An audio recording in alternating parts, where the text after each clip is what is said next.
Ei, você, seja bem-vindo ao canal do Tiradentes Online. Aqui você encontra os principais conteúdos de forma gratuita que irão te auxiliar a conquistar a tão desejada aprovação. No canal do Tiradentes Online você tem acesso a aulas e eventos gratuitos que contemplam a nossa grade de programação em suas respectivas áreas das carreiras policiais, educacionais, administrativas e da saúde. Você também acompanha as novidades sobre os editais dos atuais concursos públicos. Fica por dentro das nossas promoções, ainda recebe materiais e conteúdos exclusivos. Se você ainda não é inscrito no canal, clique no botão e se inscreva. Ative também as notificações para não ficar de fora de nada das novidades que acontecem por aqui. Venha estudar para os principais concursos com quem mais entende de aprovação. Olá, pessoal! Olá, Tudo pessoal, bem? Dali Concurseiro, Dali Concurseira. Estamos aqui para anunciar o nosso Momento AMC. Nós temos um mini curso focado na sua aprovação, não é não, Clóvis? Exatamente, para você de olho no concurso da MC cada vez mais perto, hora ainda mais de otimizar a sua preparação. E por isso pensamos exatamente num projeto, um mini curso rumo à aprovação. Exatamente envolvendo 3 disciplinas fundamentais com peso diferenciado, peso 1.4, né? E 24 questões. E 24 questões. Se você observar, a maior parte do conteúdo do seu edital envolve as nossas disciplinas, envolve o nosso mini curso. Exatamente, que envolve então direito administrativo, direito constitucional e ética. Pense aí. Cada disciplina dessa com 8 questões, que certamente, além da necessidade de pontuar muito, é preciso ficar ligado com a quantidade mínima A de quantidade questões. mínima, 60% em cada uma das disciplinas. Exatamente. Então, mas assim, 60% é o mínimo, Isso. porque a gente quer garantir que você vai estar na lista de aprovados. Mas nós precisamos de uma pontuação alta. É um concurso muito procurado, uma vaga muito almejada, a concorrência vem lá em cima mesmo, e concorrência qualificada. Então, lógico que nós queremos a tua preparação aqui mais do que completa, queremos que consiga, de fato, atingir a pontuação máxima. Exatamente. E nesse mini curso, composto de 4 encontros, ficam 2 encontros, professor indo com 2 encontros, trataremos a teoria em questões. E aí você sabe o quanto é indispensável o treino. E nesse momento ainda mais para acelerar, turbinar com fundamento a sua preparação. Então nós teremos 2 encontros envolvendo a parte de direito administrativo e uma partezinha de constitucional que tem roupagem de direito administrativo. Isso.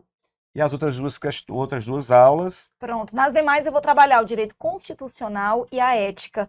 Vou separar um encontro para dar ênfase à parte dos fundamentais, organização do Estado, já que a parte da organização da administração pública, o Clóvis verá com vocês.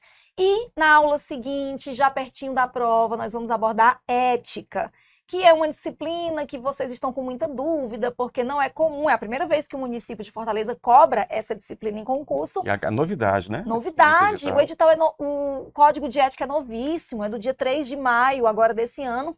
Então nós não temos assim parâmetro do que pode ser cobrado para o município, mas claro que eu vou trazer para vocês questões de outras bancas, de outros entes federativos, para a gente entender como é que a ética vai ser abordada em 8 questões. Massa.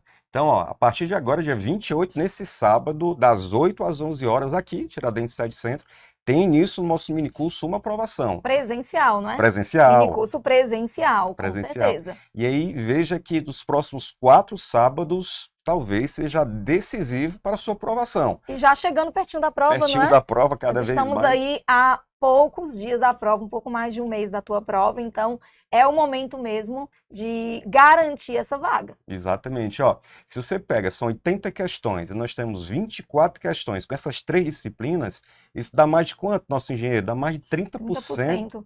Mais Sem de falar que a 30%. pontuação é diferenciada, 1.4. Pois é. Quando você vê, não são apenas 24 pontos que estão em jogo. Nós temos aí mais de 30 pontos em jogo numa prova de 100 pontos. E o que eu tenho percebido conversando com os alunos é que quando visualiza o programa de administrativo, constitucional, compara com os outros editais e percebe que não é tão extenso. Exato. E aí corre o é bem risco mais de curto. subestimar. É E aí verdade. eis o perigo, porque exatamente, além, claro, a gente avançar a pontuação mínima, é preciso também ficar ligado nesse ponto. É que nem os treinos dos TAFES, né? Não adianta Uhum. ser bom no ponto e acabar falhando em outro. Exatamente. E é exatamente aqui que a gente vai verificar, ó, para fazer a diferença na sua aprovação, porque a parte de legislação de trânsito, todo mundo está muito imerso, né? Isso.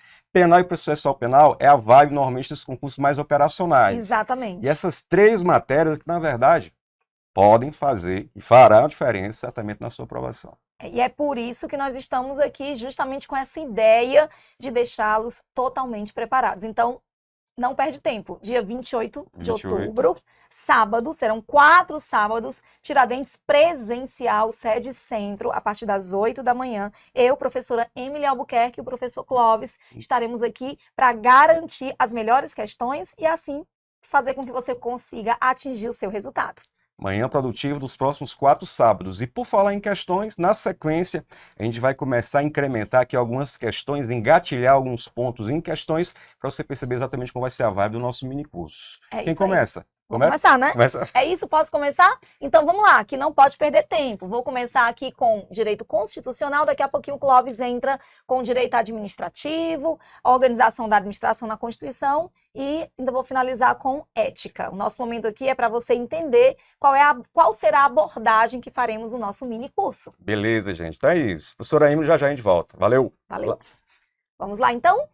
Retomando, então temos aqui, separei algumas questões de direito constitucional, a nossa banca é a banca ímpar, nós temos sim um apanhado de questões do ímpar, mais antigo, mas dá para a gente entender mais ou menos o que é que a banca pode te cobrar, e é isso que nós vamos ver a partir de agora. Começo aqui com uma questão envolvendo direito fundamental, mais especificamente remédios. Tenho absoluta certeza que remédios constitucionais serão cobrados na tua prova. Sempre são cobrados. Artigo 5º, entre os incisos 68 a 73, nós temos os 5 remédios constitucionais judiciais. A banca vai te perguntar não só letra de lei, mas ela quer muita questão interpretativa, doutrinária e até mesmo jurisprudencial. Porque em direito constitucional, o INPA cobra a jurisprudência básica. Então, vejamos aqui a questão de número 1, que diz: sobre os remédios constitucionais previstos, é incorreto afirmar. Começamos aqui abordando um item incorreto. A. Conceder-se-á habeas corpus. O habeas corpus é o remédio constitucional mais antigo que nós temos, não só na legislação brasileira, no mundo inteiro. Hoje nós temos o habeas corpus em todas as constituições brasileiras. E ele pode ocorrer de forma preventiva ou repressiva. É o que eu tenho aqui no enunciado. Conceder-se habeas corpus sempre que alguém sofrer ou se achar ameaçado de sofrer. Se já sofreu, vamos para um habeas corpus repressivo, para que a pessoa tenha a sua liberdade de volta. Se ela se acha ameaçado de sofrer, é um habeas corpus preventivo, cada um com seu próprio objetivo. No repressivo, já que a liberdade já foi tomada, busca-se um alvará de soltura. Enquanto que no preventivo, está na iminência de perder a liberdade, busca-se um salvo-conduto. Ok, estamos diante então de um abuso do direito de ir e vir por ilegalidade ou abuso de poder. Perfeito, nenhum equívoco no item A. Vejamos o B. Conceder-se-á mandado de injunção sempre que a falta de norma regulamentadora torne inviável o exercício de direitos. Certíssimo. A ausência de norma regulamentadora de um direito fundamental dá ensejo ao mandado de injunção, que hoje tanto pode ser interposto na modalidade individual como coletiva, que nem ocorre com o mandado de segurança. Só um cuidado, se for mandado de injunção coletivo, além dos legitimados típicos, tem mais 2. Então, além de partido político com representação junto ao Congresso, entidade de classe, sindicato e associação em pleno funcionamento há pelo menos um ano, você acrescenta aí Ministério Público e Defensoria Pública. E o mandado de injunção não é gratuito, exige advogado, ele é um pouco mais rígido do que o próprio habeas corpus. Então, correto, ainda estamos em busca do item falso. C. Conceder-se-á habeas data para assegurar o conhecimento de informações relativas à pessoa do impetrante constantes em registro ou banco de dados de entidades governamentais. Ok. Não sendo possível sua concessão para retificação de dados. Aí aqui está incorreto. Por quê? Porque o habeas data ele tem dupla finalidade. O habeas Data visa a informação. Tanto você pode obter informação pessoal que esteja em posse do poder público, como ele também é um remédio utilizado para retificar, corrigir dados quando não se prefira fazê-lo por um procedimento sigiloso, individual. Então, dupla função. O item C fica incorreto, já é o nosso item, quando ele coloca que não é possível para retificar dados, e é possível sim. Então, esse é o nosso item incorreto. No mais, o habeas data, assim como o habeas corpus, é uma ação gratuita. É uma ação gratuita, não se cobra custas. Mas aqui exige-se advogado, que não é exigido no habeas corpus, e diferente também do habeas corpus, não é qualquer um que pode impetrar um habeas data. A informação tem que ser pessoal, tem que estar em posse de autoridade pública. Então, aqui nós temos restrição tanto no sujeito ativo quanto passivo desse remédio. É o nosso item falso. O D, conceder-se-á mandado de segurança. Chegamos agora na ação residual. O mandado de segurança é um remédio muito conhecido porque ele tem várias utilidades. Toda vez que estiver diante de um abuso de poder, se você tiver em mãos o direito adquirir, o direito líquido e certo, que é aquele direito que já foi quantificado, qualificável, e não for caso nem de habeas corpus e nem de habeas data, é possível sim impetrar um mandado de segurança. Então vejam, conceder-se-á um mandado de segurança para proteger direito líquido e certo, não amparado nem por corpus e nem por data. Quando o responsável pela ilegalidade ou abuso de poder for autoridade pública ou agente de pessoa jurídica no âmbito do poder público. Certíssimo. Olha só a diferença aqui do mandado de segurança para o habeas corpus. O habeas corpus eu posso impetrar contra qualquer pessoa que esteja restringindo a minha liberdade de locomoção. Já o mandado de segurança só pode ser impetrado contra autoridade pública ou pessoa jurídica que atue naquele momento em nome do poder público. Então, está correto. O único item falso é a letra C. E assim, fizemos aqui uma revisão através de questões sobre os remédios constitucionais. E é exatamente isso que você vai ter no minicurso. Aqui nós vamos ter um direcionamento do conteúdo teórico em questões. É um curso de resolução de questões, onde você vai compreender como aquela doutrina, como aqueles artigos da Constituição podem ser colocados em prática, como eles podem ser cobrados. Então, é muito focado mesmo naquilo que vem na sua prova. Olha só. Segunda questão é uma questão que envolve uma relação do direito constitucional com o direito administrativo, mais especificamente o tratamento constitucional que será dado aos servidores públicos. Então ele diz no item A, os cargos, empregos e funções públicas são acessíveis aos brasileiros, sim, que preencham requisitos estabelecidos em lei, assim como aos estrangeiros na forma da lei. Sim, cargo, emprego e função pública acessível a brasileiro e estrangeiro na forma da lei. Para o estrangeiro tem só essa ressalva. Na forma da lei. Olha o B. A lei estabelecerá os prazos de prescrição para ilícitos praticados por qualquer agente público, servidor ou não, que causem prejuízo ao erário, sim, ressalvadas ações de ressarcimento. Aqui no artigo 37, parágrafo 5º, nós temos, então, a determinação de que há uma ressalva para prescrição das dívidas contra o erário, ressalvadas ações de ressarcimento. Correto. C. Os vencimentos do Legislativo e do Judiciário poderão ser superiores ao Executivo? Não poderão. Está aqui o nosso item falso. Ele pede o item que afronta a Constituição. Não poderão, em conformidade com o artigo 37, inciso 12. E o D. Os atos de improbidade importarão, parágrafo 7º, quais são as medidas que podem ser aplicadas? Segundo 37, suspensão dos direitos, parágrafo 4º, na verdade. Suspensão dos direitos políticos, olha só, suspensão, não é cassação e nem perda. O artigo 15 da Constituição logo esclarece que a cassação é proibida. É suspensão dos direitos políticos. Perda não é do cargo, é da função. Indisponibilidade dos bens e ressarcimento ao erário, além de outras medidas de natureza penal que também poderão ser aplicadas ao servidor. Então, correto, o único falso aqui é a letra C. E a terceira questão? Agora, voltando para os direitos e garantias fundamentais. Ele quer o que não representa, mais um item pedindo falso. O INPA trabalha bastante com questões onde ele pede que o candidato indique o item incorreto. A. Ninguém será submetido à tortura nem a tratamento desumano, degradante ou humilhante. Certíssimo. É livre a expressão da atividade intelectual, artística, científica, independente da censura ou licença. Não haverá censura ou licença justamente para garantir a tua liberdade de expressão. C. A sucessão de bens de estrangeiros situados no país será regulada pela lei brasileira, sempre que não lhe seja mais favorável a lei pessoal do de cujus. Olha só o que é que eu tenho aqui. Sucessão de bens de estrangeiro, artigo 5º, inciso 31.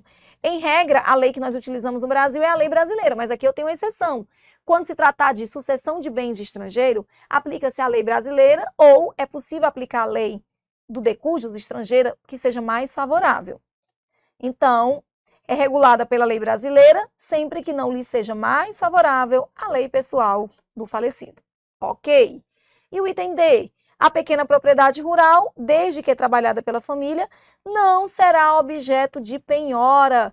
Isso aqui é o artigo 5º, inciso 26, que vem garantir a proteção da pequena propriedade rural, para fins de evitar êxodo rural. Se preencher esses 3 requisitos, ela não pode ser penhorada.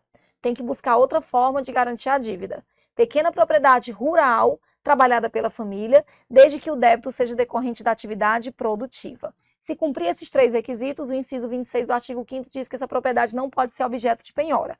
Se por acaso for feito um investimento, um empréstimo para esse pequeno proprietário, deve-se buscar outra forma de garantia. Não pode ser a própria propriedade. Questão 3, letra D. E para finalizar, coloquei para vocês aqui uma questão sobre a organização do Estado.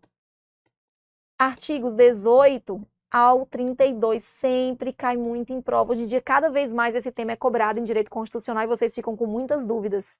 Letra A, Brasília é a capital federal. Olha o erro. Os nossos entes federativos autônomos são apenas União, Estados, municípios e Distrito Federal. Brasília não é ente federativo, Brasília é apenas a capital federal. Assim como também os territórios eventualmente criados, eles não são entes federativos, eles são divisões administrativas da União, tá bom? Então, item B, os territórios federais integram a União e sua criação, transformação em Estado ou reintegração ao Estado de origem serão regulados por lei complementar. Correto, tá no parágrafo 4º, na verdade, parágrafo 2º do artigo 18. C. E aí, os entes federativos são autônomos, mas não são soberanos. Proíbe-se, desse modo, o direito de secessão. Nenhum deles pode sair da estrutura da República Federativa do Brasil. Agora, internamente, tudo pode acontecer. Desmembramento, anexação, incorporação, fusão, é possível que aconteça. É o que diz o item C. Os estados não podem incorporar-se entre si, subdividirem-se ou desmembrarem-se para se anexar a outros, salvo mediante aprovação da população diretamente interessada, através de plebiscito, e do Congresso Nacional por lei complementar. Então, desse modo, vai ser possível, sim. Eles podem incorporar-se entre si, eles não podem sair. O que se proíbe aqui é o direito de secessão, separação. Ninguém sai da estrutura da República. Artigo 18, parágrafo 3º. E o último, se for para município, o que é necessário? É necessário que o desmembramento se dê por lei estadual, olha o erro, em período determinado por lei complementar federal, após plebiscito e divulgação do estudo de viabilidade municipal. Então, sair da estrutura da República, ninguém sai. Internamente, é possível, sim, desmembramento, anexação, fusão e incorporação. Para Estado e DF, o que é necessário? Lei complementar federal do Congresso Nacional e plebiscito. Para município, é necessário lei estadual, em período determinado por lei complementar federal, plebiscito e aprovação do estudo de viabilidade municipal. Então, quarta questão, letra B, toda fundamentada no artigo 18 da Constituição Federal, e eu tenho certeza que esse tema também será cobrado na sua prova. Então, rapidinho aqui, já deu para fazer um levantamento daqueles tópicos mais importantes. Eu abordei uma questão de remédios, uma questão de direitos individuais e coletivos, uma de organização da administração e uma de organização do Estado brasileiro. 4 assuntos importantíssimos em direito constitucional. E é exatamente isso que nós vamos trabalhar aqui no nosso curso, tá bem? Com relação à ética, vai ser o mesmo esquema. Mais adiante eu mostro a vocês como é que a ética pode ser cobrada. Então agora, Vamos lá para o professor Clóvis, porque ele vai dar continuidade aqui à nossa resolução de questões. De que modo? Trabalhando outra disciplina. Com o Clóvis, vocês vão ver o direito administrativo, tópicos também super importantes, e são 8 questões, não é isso? Então vamos lá, Clóvis, ter continuidade aqui com as suas questões. Show de bola, vamos nessa. Continuando então com o direito administrativo, edital, como eu disse, não é tão alongado, mas jamais subestime essa parte, porque, veja só, tem uma lei importante de destaque, o Estatuto dos Servidores do município, não, senhor lembra? O Estatuto dos Servidores lá, previsto, detalhado, e a antessala desse assunto, a parte de agentes públicos, né? Também puxa com a parte constitucional, disposições constitucionais previstas para a administração pública, e aquele começo tradicional, invariavelmente presente em todos os editais, que é aquele começo do Estado, governo, administração, princípios, poderes, elementos, e fora os poderes da administração pública. Então, eu peguei 5 questões que vão passar por esses pontos, ou os pontos mais importantes desses tópicos do edital. Na tela, Patrício. Beleza? Show de bola. Veja aí, primeirinha, assinale a alternativa correta a respeito dos princípios de direito administrativo. Normalmente, as questões de princípios vêm suave na nave, não tem muito que complicar, verificar, inclusive, aquela parte, além do LIMP, é preciso conhecer também o companhia limitada, outros princípios administrativos. E antes disso, uma espécie de uma teoria geral sobre os princípios, que passa, por exemplo, pela ausência de hierarquia entre essas espécies de normas. Mas sobre isso, já na tela, a primeira questão, observe. Tendo em vista sua maior importância, olha aí, falou de princípios, cuidado com esse comecinho de enunciado. Tendo em vista sua maior importância, o princípio da legalidade se sobrepõe a qualquer outro princípio em qualquer hipótese. E aí, Major? Tá falso. Falso, muito falso. Não há uma hierarquia entre os princípios, uma hierarquia a priori entre os princípios. Letra B, o princípio da supremacia do interesse público, e aí você está lembrando dos pilares, o chamado regime jurídico administrativo, diz o item. Por não estar previsto expressamente na Constituição Federal, é inaplicável e não pode servir como fundamento para as decisões administrativas. Aí mais falso que a letra A. Na medida em que nós temos princípios também com seu caráter normativo, impositivo, implícitos na Constituição Federal. Os princípios expressos todo mundo conhece, indo e voltando, o LIMP e outros alguns, e os princípios também podem se apresentar assim, de forma tácita, implícita, como esse importante princípio. Veja, tão importante que é um dos pilares do chamado regime jurídico administrativo, e logo servirá de fundamento para as decisões administrativas. Muito falso. Letra C, em razão do princípio da publicidade. Olha aí, princípio da publicidade. Todos os atos administrativos devem ser disponíveis ao público, não comportando exceção de nenhum tipo. Claro, você já concurseiro, besourado, olha para esse item, está fechando aqui todas as hipóteses, todos os atos, e nenhuma exceção, está com muito cara de falso. Como é exatamente assim? Falso, muito falso, porque você lembra, embora sejam dos básicos, existem as exceções previstas no próprio texto constitucional, aqueles assuntos que dizem respeito à segurança do Estado e da sociedade, como também aqueles que dizem respeito à intimidade e privacidade, comportam exceções, mitigam esse princípio básico, o princípio da publicidade. Tenho impressão na primeira questão, como tantas questões envolvendo princípios, se ficasse embaçado algum item, chegasse na letra D, gabarita comigo, letra D, aí pronto, puxava o imã, a caneta chegaria devagarzinho para a letra D, que diz: atua, observe, em desvio de finalidade, o agente público que busca finalidade diferente, alhures, alheia ao interesse público. Tá tudo certo. Aliás, o princípio da impessoalidade guarda aqui íntima conexão com a ideia da finalidade, na medida em que, se o agente praticar o ato para satisfazer interesse pessoal, o interesse público foi para o espaço, caracterizando, então, uma espécie de legalidade, o desvio de poder ou também desvio de finalidade. Mas veja como um assunto puxa outro. Você lembra que, ao falar dos poderes administrativos, especialmente matéria do nosso edital, mas também atos administrativos, a gente caracteriza lá uma ilegalidade,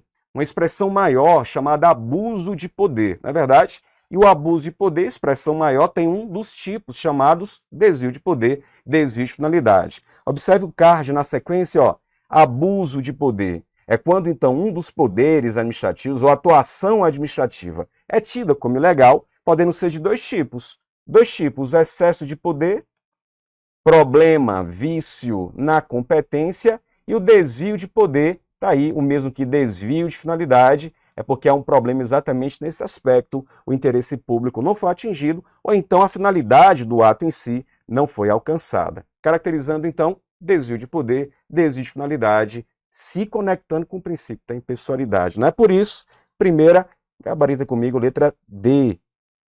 Joia? Avança, passa marcha, segunda questão, pronto.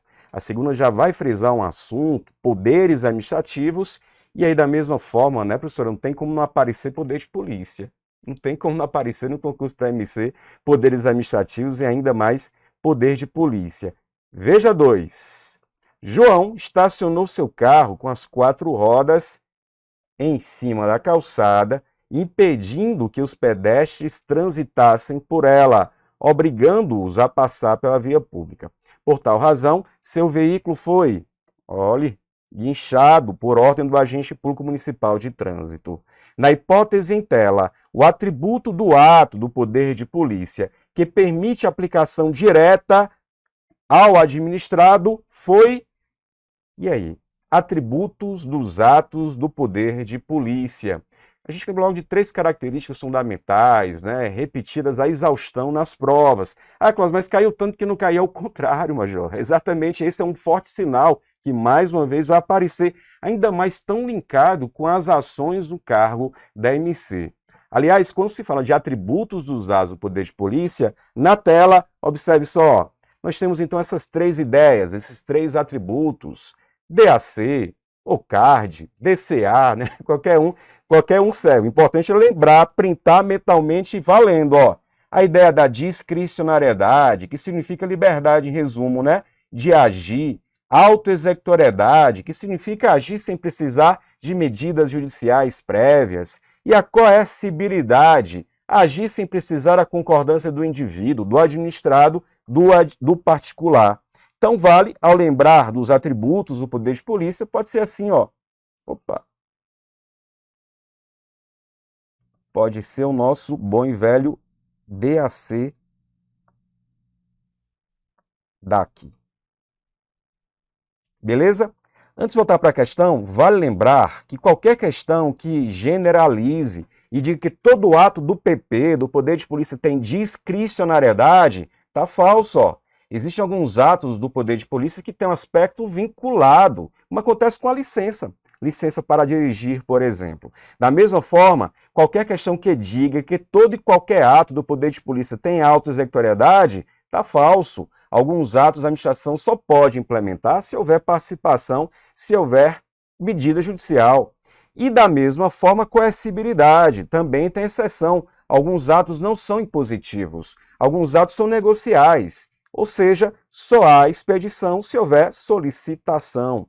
Por isso, qualquer questão que falou, veja só, atributos e generalize, todo ato tem discricionariedade ou autoexecutoriedade ou coercibilidade, fica falso, muito falso. Tem lacuna, tem janela, tem exceção em cada um deles. Voltando para a questão, letra A. Autotutela. Aí parou, Major, porque se está falando de atributo, autotutela não faz parte dessa natureza jurídica. Autotutela, vai lá, um princípio administrativo, mas não propriamente um atributo do ato do poder de polícia. Quiser parar aqui, já parou. Próxima, letra B. Arbitrariedade. Ixi. Falso, muito falso. Fica inclusive a dica, né? Qualquer questão que fale da arbitrariedade como algo regular, né? Qualquer matéria da sua parte de prova, especialmente aqui direito constitucional, administrativo, fica muito falso. O que se permite é a discricionariedade, mas aí há uma grande diferença com a arbitrariedade, que já se presume algo ilegal. Agora veja a letra C e letra D. Aí sim, falam propriamente de atributos, não é? É o DAC, autoexecutoriedade, coercibilidade. Letra C, coercibilidade, que prescinde, palavrinha chata, né, em prova, que prescinde do consentimento do particular. Ou a D, autoexecutoriedade, presente em todos os atos do poder de polícia. Gabarita comigo, segundinha, letra C de churras. Olha aí, da aprovação. Valendo. Por que não? A coercibilidade. Porque permitiu, então, guinchar, rebocar o veículo sem precisar da concordância do particular. Até porque, se precisasse, não retiraria, né? Se pudesse retirar, só se o particular autorizasse, não precisa. A imposição, o ato tem coercibilidade. Por isso, segundinha, letra C. Joia? Está aí exatamente o resumo de cada um dos atributos e a lembrança. Qualquer questão que generalize, como fez essa, ó, dizendo que todo ato tem autoexecutoriedade, fica falso. Joia?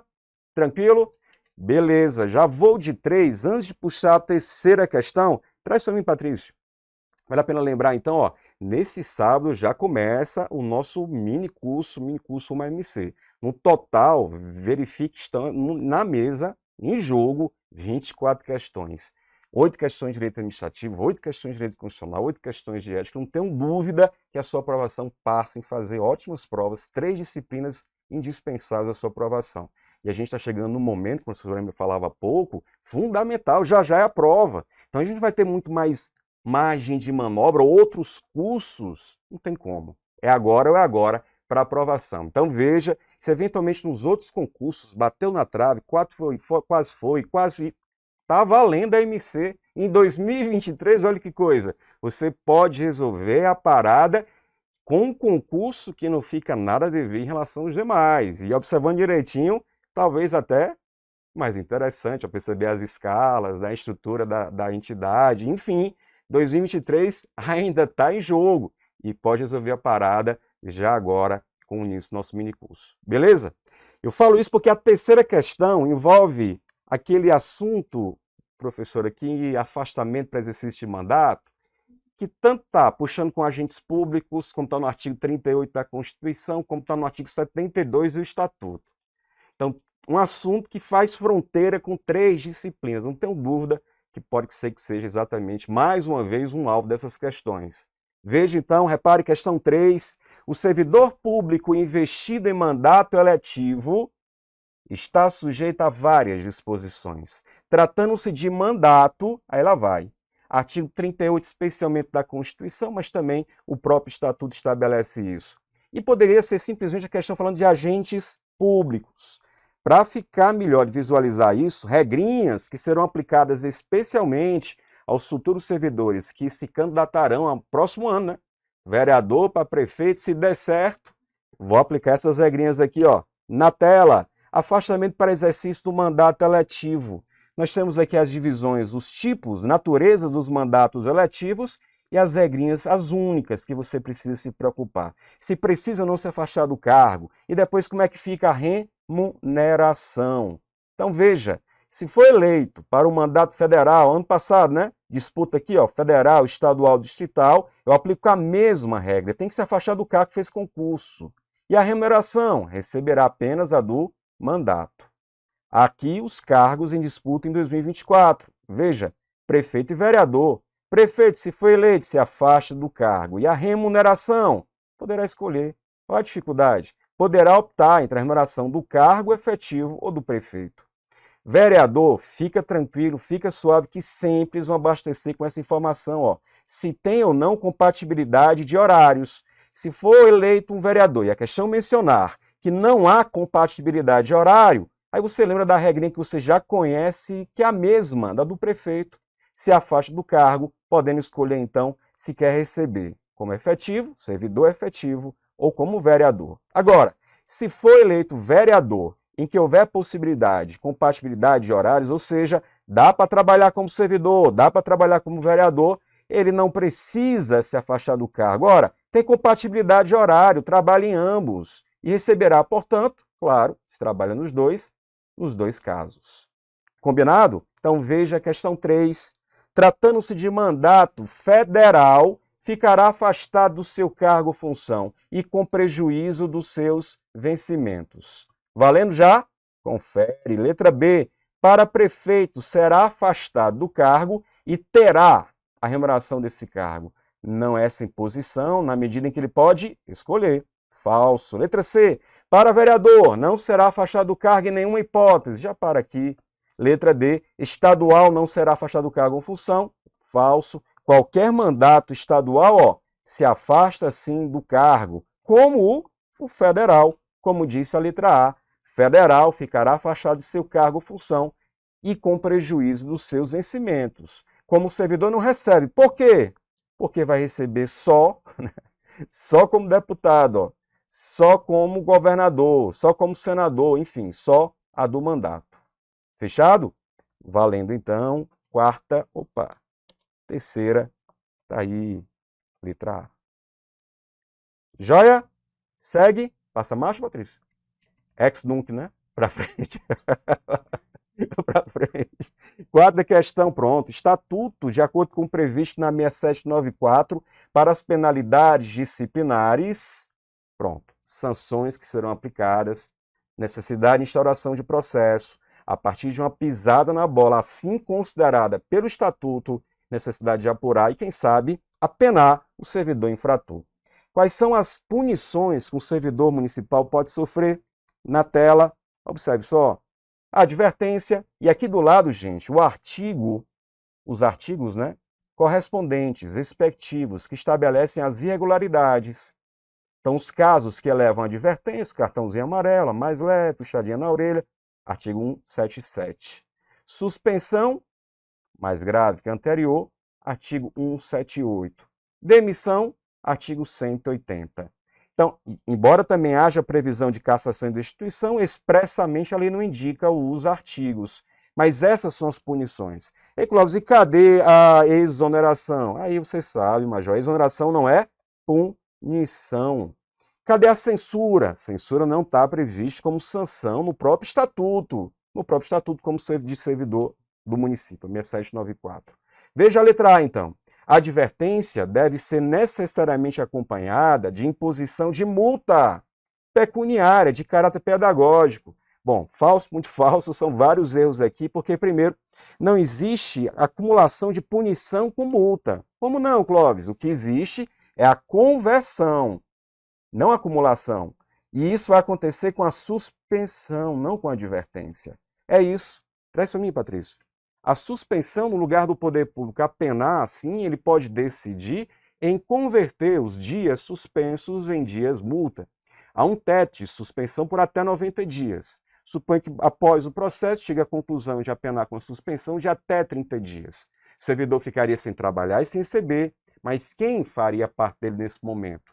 Daí surge a possibilidade da administração, discricionariamente, de, no lugar de deixar ele suspenso, sem trabalhar e receber, fica trabalhando, mas com a multazinha de 50%. Quando começa a receber o boleto, não paga. Que boleto? Paga no próprio contra-cheque. Não tem isso, não. De 50%. Então, veja, a multa nunca é cumulativa em relação à partida de infração. Ela pode ser uma medida de conversão, mas sempre com um parâmetro envolvendo a suspensão.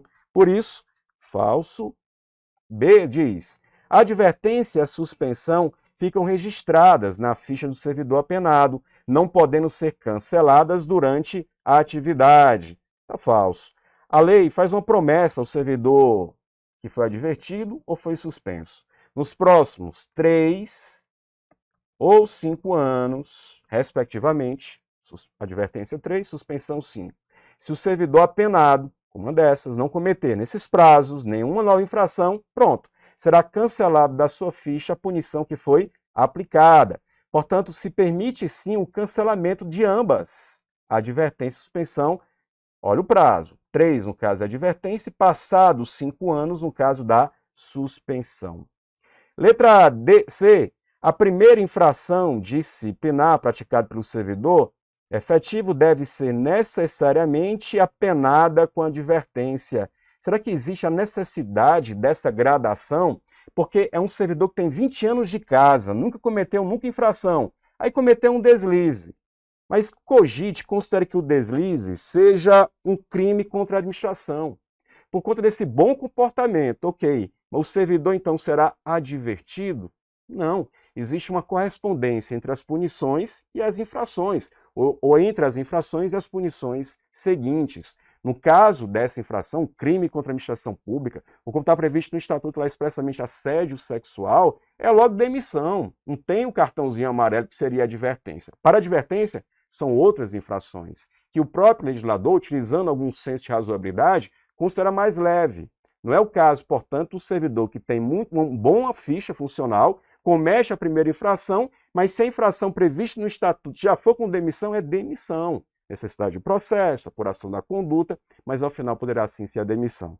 Voltemos, letra C então diz, primeira infração disciplinar praticada pelo servidor deve necessariamente ser apenada com advertência? Não, depende da infração que foi cometida. Gabarita comigo, letra D, diz, reincidência de infrações puníveis, passíveis de punição com advertência, enseja aplicação, aí sim, vale de suspensão. Servidor foi advertido, houve processo, claro, contraditório para a defesa, foi advertido. Aí no período em que ainda não houve o cancelamento, ele volta a cometer uma infração que deveria, em tese, ser advertido. Mas aqui é aritmético, hein? 2 advertências, com a primeira ainda válida, assim a conta fecha, em que gera exatamente um dos casos de suspensão. A quarta, letra D. Joia?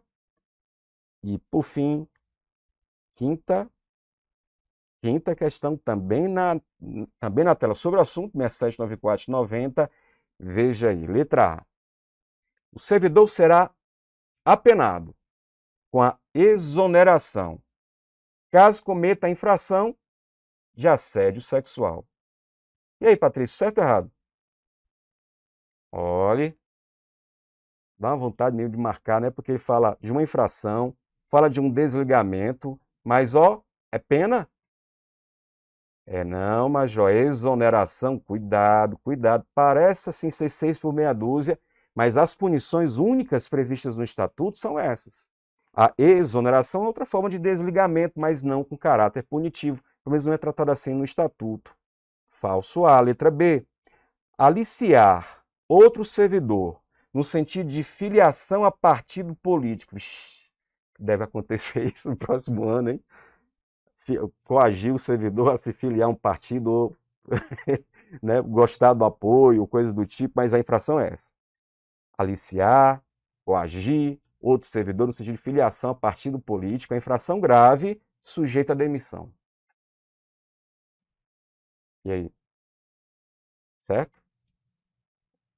Falso. Tem cara de demissão, não tem não. Ainda mais quando ele coloca, poxa, se é infração grave, então realmente é caso de demissão. Falso. Essa infração, para o Estatuto, deverá ser apenado com uma advertência. É caso de advertência. Por isso, ó, indispensável memorizar esses artigos, o conteúdo desses artigos, para lembrar exatamente as punições que poderão ser aplicadas. É claro que algumas delas dá para a gente utilizar esse senso de razoabilidade. Como assim? Se é algo leve, possivelmente algo leve, mas algumas não são tão óbvias como essa. Portanto, esse é um caso, segundo o Estatuto, que leva à advertência. Confere, artigo 177, que estabelece as infrações com advertência. Falso, letra B. Letra C, as sanções civis, penais e administrativas não poderão cumular-se. Se quiser parar, já parou. Falso, muito falso. O servidor ele pode responder aqui por infração penal, infração civil, infração administrativa, ter 3 processos contra si. Ao final, 3 processos que caminharão de forma autônoma e independente como regra, e ao final, os resultados importarão um ao outro, a não ser naquele caso da absolvição de um processo penal por fato inexistente ou negativa de autoria. Mas poderão sim cumular-se. Por isso, o prazo de prescrição começa a fluir da data em que o servidor cometeu a infração passível de penalidade disciplinar. Essa é a resposta, Clóvis? É sim. Gabarita comigo, quinta, letra D. E veja como é importante treinar com as questões específicas, direcionadas para o seu estatuto. Por quê? Porque em algum momento, se você já é concurseiro de algum tempo, já estudou algum estatuto funcional. E se parecem demais uns com os outros. Mas existem, assim, essas rachaduras de diferenças entre essas normas. Por exemplo, se esse mesmo item fosse com base na Lei 8.112, o federal, estaria falso o item. Porque o prazo prescricional lá na Lei 8.112 começa quando o fato se torna conhecido. Mas caminhando nos termos do nosso estatuto, o prazo prescricional ao início. exatamente na data em que o servidor cometeu a infração. Por isso, resposta quinta, letra D. Tá, Cláudio, e qual o contexto desse prazo prescricional? É o prazo máximo para o poder público instaurar o respectivo processo, pelo menos no âmbito da prescrição inicial.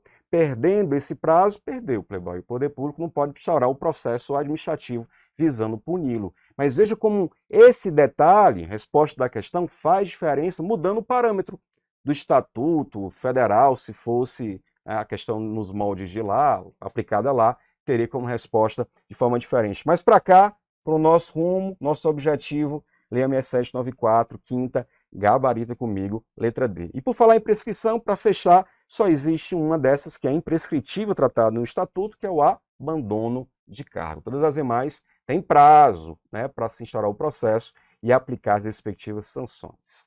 Beleza? Então veja a necessidade do treino para a gente começar a perceber, além daqueles assuntos recorrentes, importantes, linkados às vezes com atribuições do cargo, aqueles que comparativamente podem ter diferença com os estatutos, entre os estatutos. Por isso, mais uma vez o convite nesse sábado, início do nosso minicurso, para a gente tratar então desses assuntos e aspectos tão importantes, totalizando em jogo mais de 30%, imagine aí, um minicurso com esse tipo de rendimento, 30% da sua prova a ser no dia aplicado dia 3 de dezembro. Beleza? É isso. Fechamos? Beleza, valendo, pronto, tá aí, olha o card aí, Constitucional, Administrativo e Ética. Beleza? A professora Emily vai chegar e vai encaminhar aqui as questões envolvendo ética. Pronto. Aí, nosso Cheguei, card olha vale. aí, que legal, né, gente? À vontade, professor. Muito bem, obrigada, Clóvis. Viram aí? Muito conteúdo interessantíssimo em resolução de questões, pessoal. É o que realmente vocês precisam para não só atingir os 60%, nós queremos aqui que vocês atinjam o maior número possível de questões para ficar lá em cima com a pontuação excelente, o que vai garantir a vocês, sem dúvida, uma vaga nesse concurso tão esperado, um concurso tão almejado, com excelente oportunidade aí de crescimento funcional, entre outras, tá? Então agora eu vou trabalhar com vocês um pouco da ética, disciplina nova. O que vai ser cobrado em ética? O conteúdo de ética, ele vem um pouco diferente do padrão. Normalmente o que é que se cobra nas matérias, nos concursos que exige-se ética? Cobra-se o conceito e a origem da ética, fazendo uma relação conceitual e histórica entre moral, valores, princípios e a própria ética. E em seguida cobra-se o próprio Código de Ética. Código de Ética que o município de Fortaleza passou a ter agora recente, uma lei aprovada no dia 3 de maio de 2023, mas que gera uma recomendação bem antiga mesmo, porque afinal a responsabilidade ética hoje é uma exigência que nós temos no âmbito do Poder Executivo. Daí surge o nosso Código de Ética. É um código interessante, curtinho, eu tenho a impressão que metade das questões da prova de ética vão ser em cima do código, o que é muito bom, porque é objetivo, você vai saber o objetivo do código, finalidades da comissão de ética, princípios, diretrizes, vai saber quais os deveres que o servidor tem, porque a responsabilidade ética, ela vai além da funcional, ela envolve questão comportamental.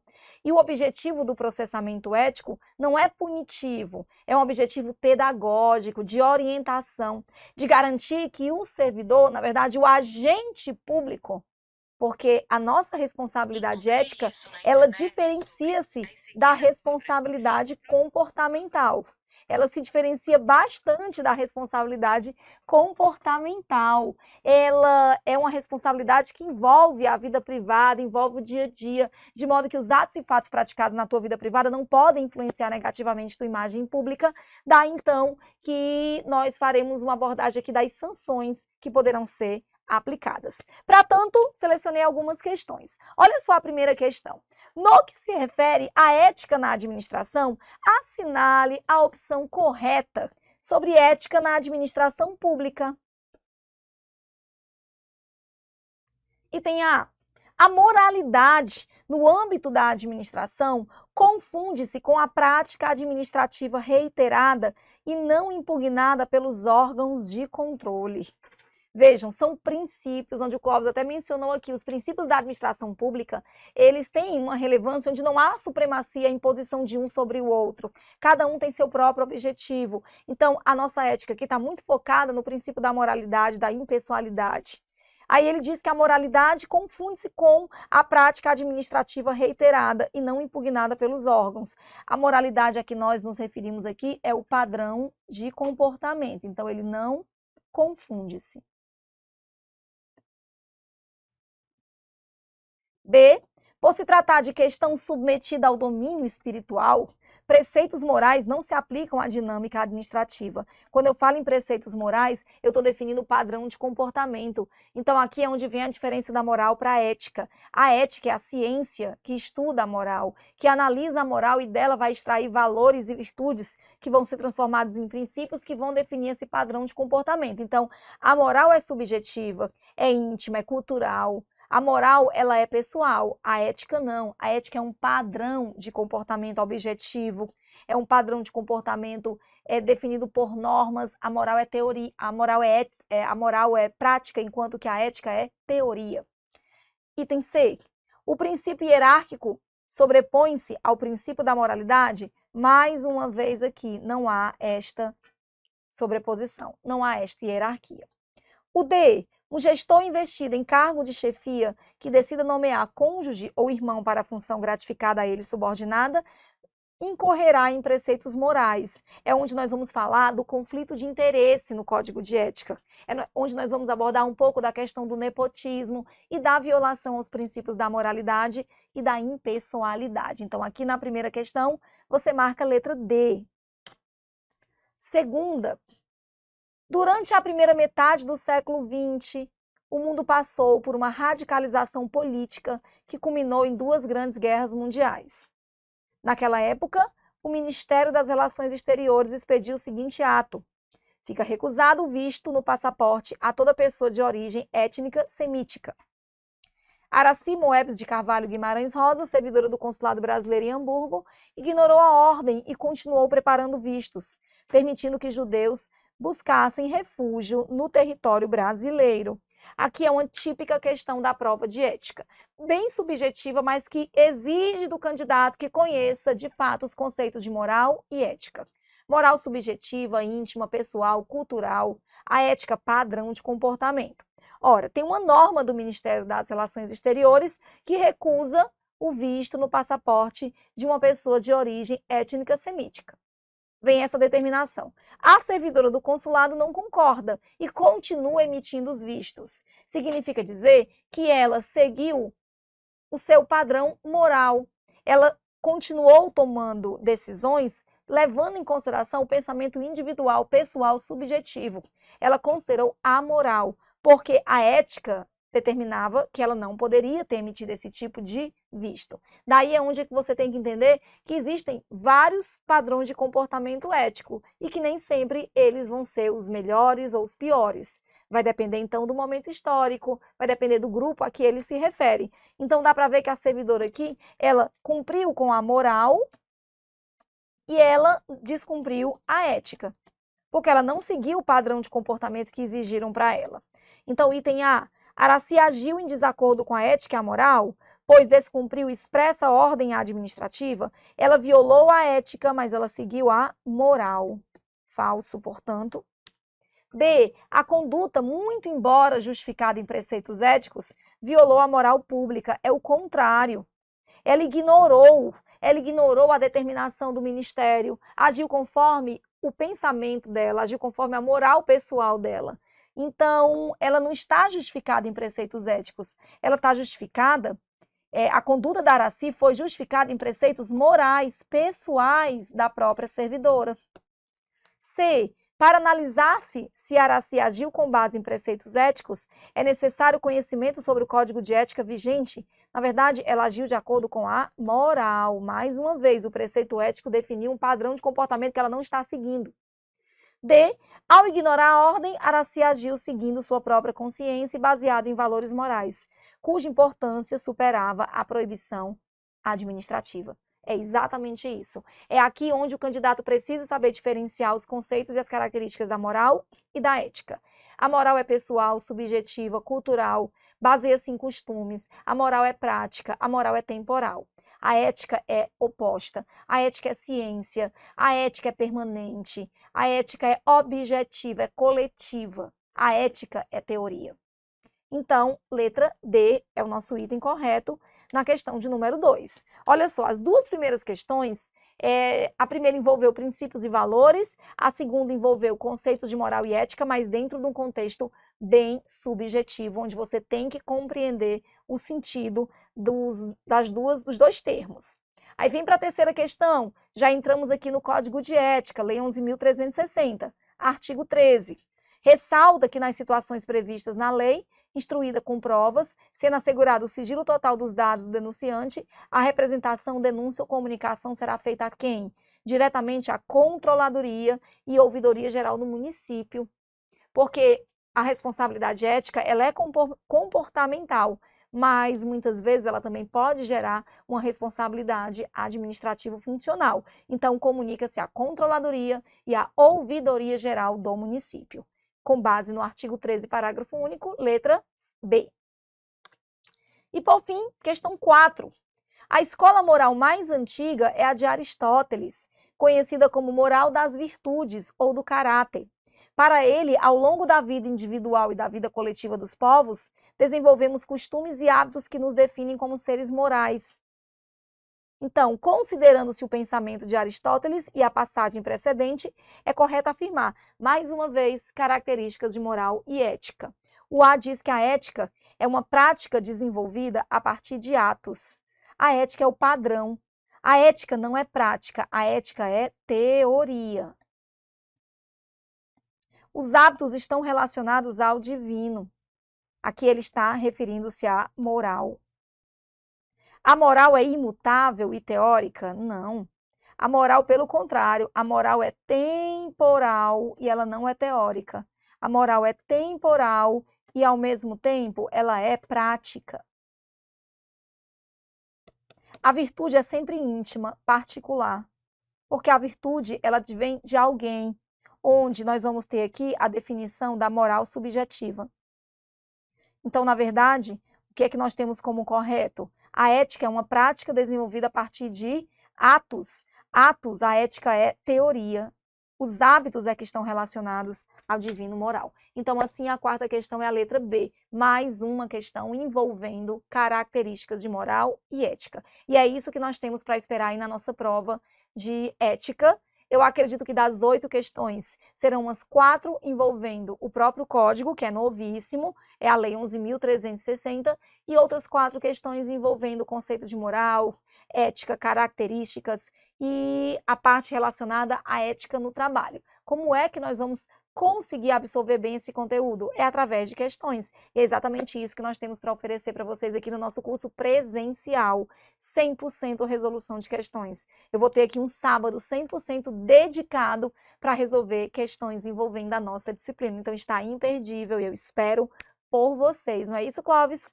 Nós temos aqui essa expectativa, portanto, de tê-los em breve conosco para que a gente possa colocar em prática todo o conteúdo envolvendo direito administrativo, constitucional e ética. A ideia mesmo é uma abordagem diante de todo o nosso conteúdo envolvendo essas 3 disciplinas. 24 questões. Nós temos, então, 24 questões, e dessas 24 questões, mais de 30 pontos. Clóvis, de 100 pontos, temos aí quase 35 pontos só das nossas disciplinas.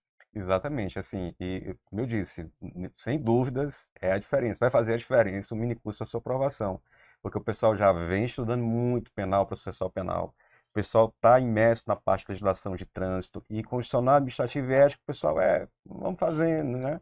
E quem começar revisando com questões nessa parte decisiva que é novembro, basicamente é isso, vai né? fazer o diferencial. Vai fazer a diferença. Completo. Então é isso, esperamos vocês aí dia 28 de outubro, a partir das 8 horas da manhã, Isso. aqui na Tiradentes Centro, presencial. Esperamos por vocês que querem, de fato, se tornarem agentes de trânsito da AMC. Isso mesmo. Muitíssimo obrigada. Valeu, gente. Aguardo vocês, hein? Até mais. Valeu. Ei, você, seja bem-vindo ao canal do Tiradentes Online.